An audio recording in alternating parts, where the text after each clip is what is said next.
Good morning. My wife and I decided that on our farm, this farm that we're reestablishing in our family, we decided that we were going to video record the progress and where we start from and where we go, if for nothing else, for our family.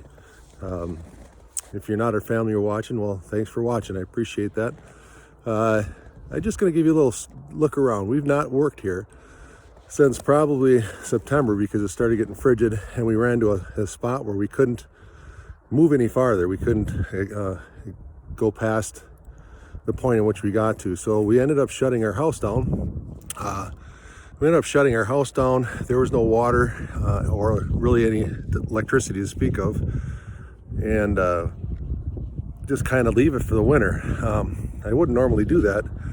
However, we did because we're tearing the whole inside out.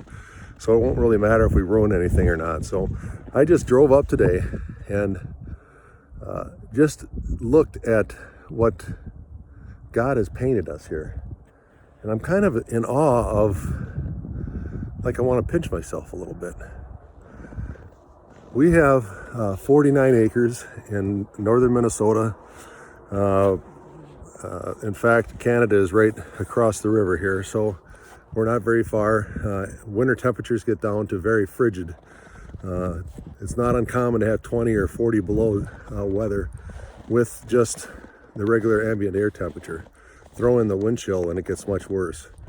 So to work out here during the winter is really tough. But today it got as warm as it's been for quite a while, and there's some things that we can do inside the house that will allow us to be kind of get us ready for next spring. It is a balmy 22 degrees in Baudette, Minnesota today, and I say balmy because we haven't seen 22 for a while.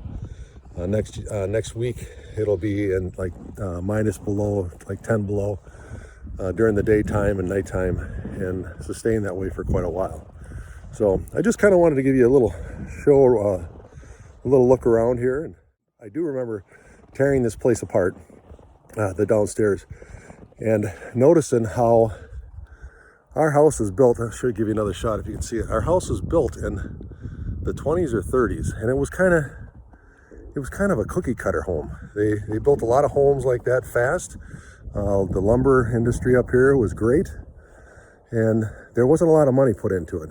But you got to think, as you find like notes on the 2x4s and the walls, that how proud the family must have been as they started working through building this home. We noticed that there was only 2 coats of paint in this house. In one bedroom they had 3 coats. So since 1930 till now, there's 3 coats of paint in here. This wasn't a big rancher's farm. This was the working class family. They ran cattle here. I know they had guinea hens and chickens, but they didn't have anything else. They worked the cattle. He was a very successful cattleman at the end of his life. I think good old Charlie lasted till he was 90, in his 90s, 92 or something like that, before he passed away. And almost to the end, he farmed. So our house has been vacant for about 10 years. And we are going to take and put a second story on there. We have to do the roof anyhow. Let's see if I can get the picture of the house in there.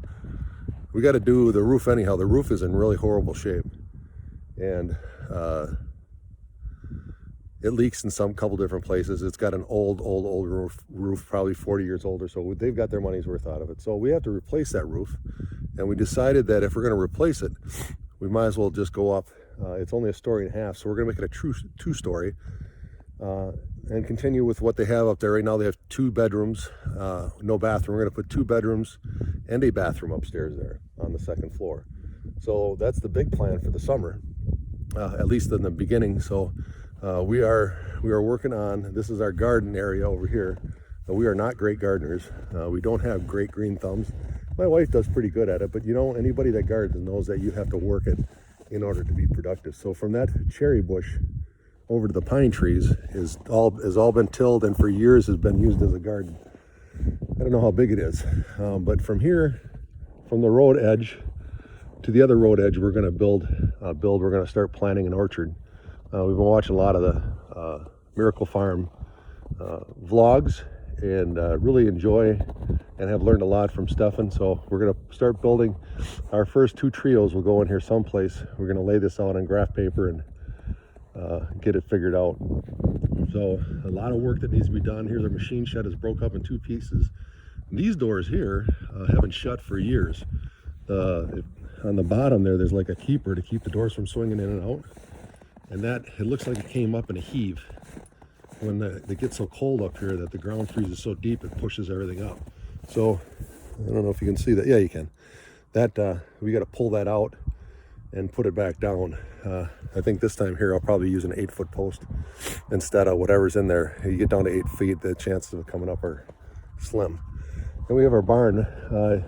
I posted some pictures of our barn doors. We built 2 brand new barn doors for the center out of pine. We're going to paint them red and white, and then the outsides we're going to complement them with cedar doors, and just kind of bring back a little life here.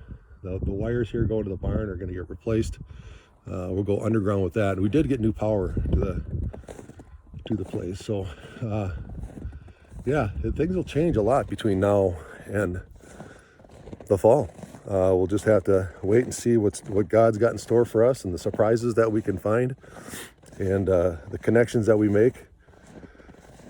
And we'll see. Hopefully by the fall we're going to be able to fully occupy this every day. I don't know if you can see over here now, this pile of stuff there, that's junk metal that was from all over in our wood line and down in our basement, and we're pulling it out, and we got a guy that'll come pick it up in the spring.